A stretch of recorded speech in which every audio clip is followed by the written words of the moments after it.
اور دیگر نے شرکت کی۔ پی ٹی آئی کی جوڈیشل کمیشن میں شمولیت کے لیے 7 ناموں پر مشاورت۔ ابتدائی فہرست میں علی ظفر، عمیر نیازی، عمر ایوب، اسد قیصر، عامر ڈوگر، لطیف کھوسا، علی محمد خان کا نام شامل۔ پارٹی کی جانب سے تمام نام سلمان اکرم راجہ بانی پی ٹی آئی کو پیش کریں گے۔ بانی پی ٹی آئی کی منظوری کے بعد حتمی 2 ناموں کا فیصلہ ہوگا۔ 26ویں ترمیم کے لیے پی ٹی آئی کے ارکان کو ہراساں کیا گیا۔ جس طرح سے ترامیم منظور کرائی گئی ہیں، چیف جسٹس اس کا نوٹس لیں۔ پی ٹی آئی رہنماؤں کی پریس کانفرنس۔ عمر ایوب نے کہا حکومت سے ملک نہیں چل رہا، فوری الیکشن کرائے جائیں۔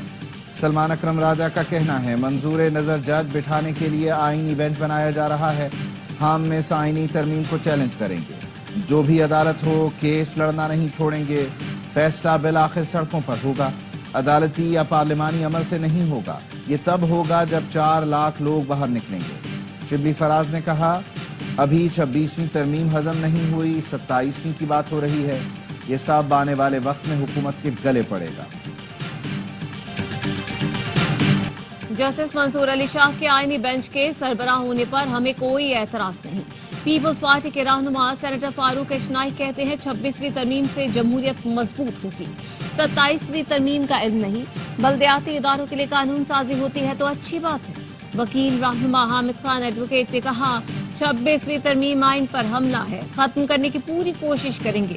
وکلاء کے لیے ضروری ہے کہ ترمیم کے خلاف مہم چلائیں تاکہ عدلیہ آزاد ہو۔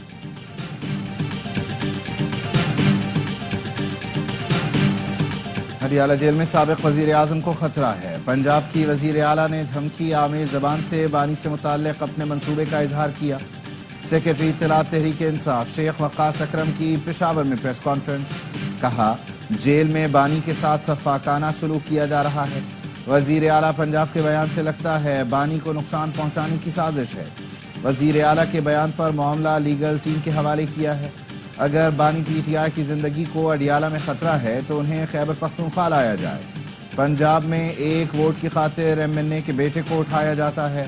مختلف پرچوں میں پی ٹی آئی کارکنان جیلوں میں ہیں۔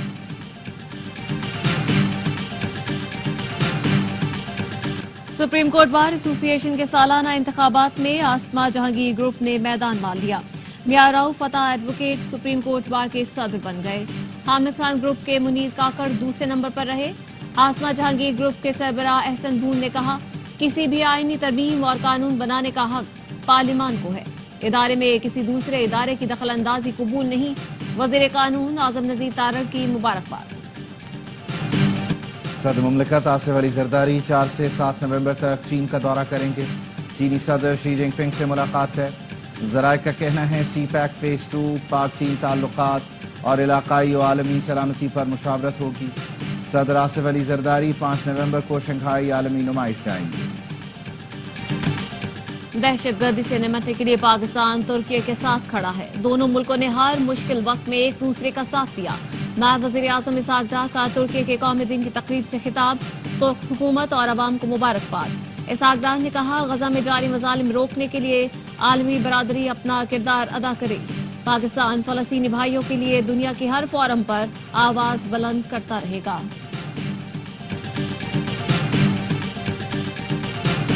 ایشیائی ترقیاتی بینک نے پاکستان کے لیے $50 کروڑ قرض کی منظوری دے دی۔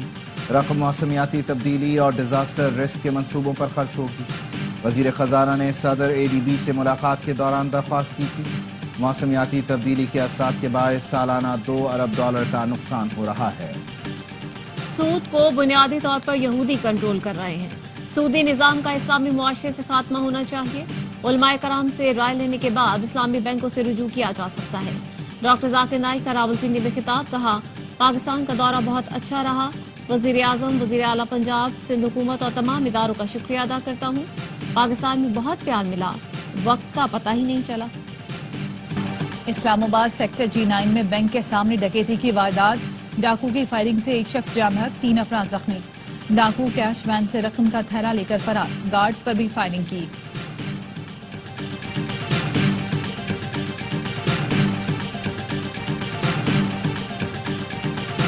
فیصل آباد میں 2 طلباء کے قتل میں ملوث 3 پولیس اہلکاروں سمیت 4 مجرموں کو سزائے موت کا حکم۔ 20 لاکھ روپے جرمانے کی بھی سزا۔ مجرمان میں ہیڈ کانسٹیبل اصغر علی، کانسٹیبل فلک شیر، فیصل اور رضاکار وقاص شامل۔ اگست 2018 میں موٹر سائیکل سوار طلبہ ارسلان اور عثمان کو قتل کیا گیا۔ دوہرے قتل کو پولیس مقابلہ ظاہر کرنے کی کوشش کی گئی تھی۔ کراچی میں 2022-23 کے دوران کرنٹ لگنے سے 33 شہریوں کی موت۔ کے الیکٹرک نے اپنی رپورٹ میں ملبہ شہریوں پر ڈال دیا۔ نیپرا کے شو کاز پر رپورٹ جمع کروائی گئی جس میں کہا گیا ہے کہ متعدد شہری بجلی چوری کی کوشش میں جان سے گئے۔ نیپرا نے گجرانوالہ الیکٹرک پاور کمپنی پر 2 کروڑ 30 لاکھ روپے جرمانہ کر دیا۔ شو کاز نوٹس کے جواب میں گیپکو کا جواب مسترد۔ نیپرا کا کرنٹ لگنے سے جاں بحق 6 شہریوں کے ورثاء کو 40 لاکھ روپے دینے کا حکم۔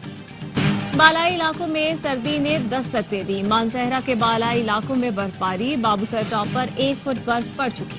ٹریفک عارضی طور پر بند۔ دیامیر کے بالائی علاقوں میں موسم سرما کی پہلی برف باری۔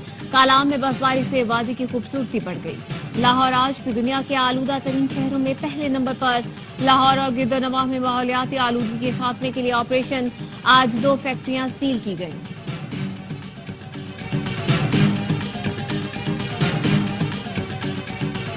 وزیر اعظم کی ہدایت پر کراچی ایئرپورٹ سے لبنان اور غزہ کے لیے امدادی سامان کی ایک اور کھیپ روانہ کر دی گئی۔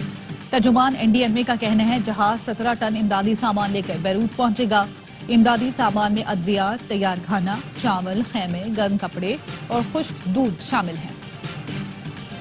گیس کمپنیوں نے اوگرا سے گیس کی قیمت میں اضافے کی درخواست کر دی۔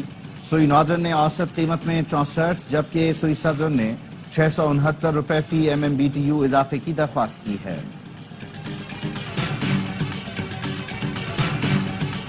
پاکستان سٹاک مارکیٹ میں آج بھی مثبت رجحان 100 انڈیکس پر پھر 91,000 کی سطح عبور کر گیا۔ ٹریڈنگ کے دوران انڈیکس میں 816 پوائنٹس کا اضافہ دیکھا گیا۔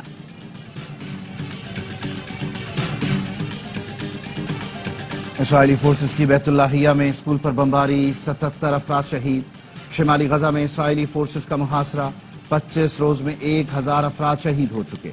اسرائیل نے اقوام متحدہ کی ریلیف ایجنسی اونروا پر پابندی لگا دی۔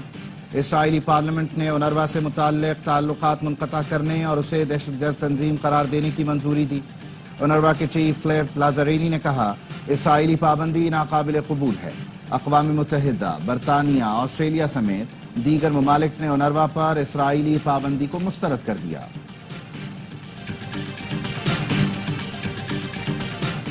نعیم قاسم کو حزب اللہ کا نیا سربراہ مقرر کر دیا گیا۔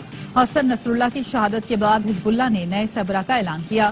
لبنان میں 24 گھنٹے کے دوران اسرائیلی بمباری میں 60 افراد شہید، متعدد زخمی۔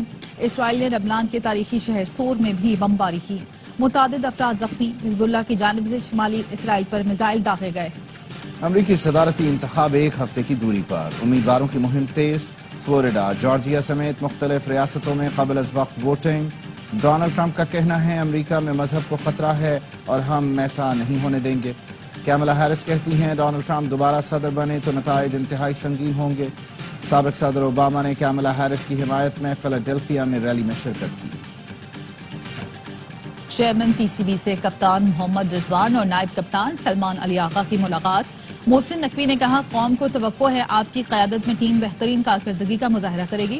کھلاڑی اگر ٹیم بن کر پرفارم کریں گے تو کوئی آپ کو ہرا نہیں سکتا۔ کپتان اور نائب کپتان نے بھرپور اعتماد کرنے پر محسن نقوی کا شکریہ ادا کیا۔ بابر اعظم، شاہین شاہ آفریدی، نسیم شاہ، حارث رؤوف، فیصل اکرم میلبرن پہنچ گئے۔ دیگر کھلاڑی آج رات کراچی سے آسٹریلیا روانہ ہوں گے۔ کراچی کی پریس کلب چورنگی کو یوم ترکیہ کی مناسبت سے سجا دیا گیا۔ گورنر سندھ کی جانب سے شاندار آتش بازی کا مظاہرہ۔ گورنر سندھ اور ترکیہ کے قونصل جنرل نے دونوں ملکوں کے جھنڈے لہرائے۔ کامران ٹیسوری نے کہا ترکیہ اور پاکستان کے تعلقات مستحکم ہیں۔ کراچی یونیورسٹی کی طالبہ نے برطانیہ میں کامن ویلتھ پوسٹر ایوارڈ جیت لیا۔ PhD طالبہ سنیا خورشید نے آن لائن مقابلے میں حصہ لیا جس میں 28 ملکوں سے 180 پوسٹر وصول کیے گئے۔ سنیا نے گردوں کے مرض کی فوری تشخیص کا پروجیکٹ مکمل کیا۔ کراچی آرٹس کونسل میں عالمی ثقافتی میلہ جاری۔ انور مقصود کی نوجوانوں کو آرٹس کونسل آنے کی دعوت۔ کہا 2 نومبر کو اختتامی تقریب میں وہ نوجوانوں سے دل کی باتیں کرنے آئیں گے۔ ثقافتی میلے میں آج musical theatre play shame on you پیش کیا جا رہا ہے۔ اور ARY ڈیجیٹل کے ڈرامے کبھی میں کبھی تم نے مقبولیت کے نئے ریکارڈ قائم کر دیے۔ اس سال کا سب سے زیادہ دیکھا جانے والا ڈرامہ بن گیا۔ یوٹیوب پر 1 ارب سے زیادہ ویوز ہو گئے۔ صرف پاکستان ہی نہیں، پڑوسی ملک اور دنیا بھر میں لوگ مصطفیٰ اور شرجینا کی کہانی سے جڑے ہوئے ہیں۔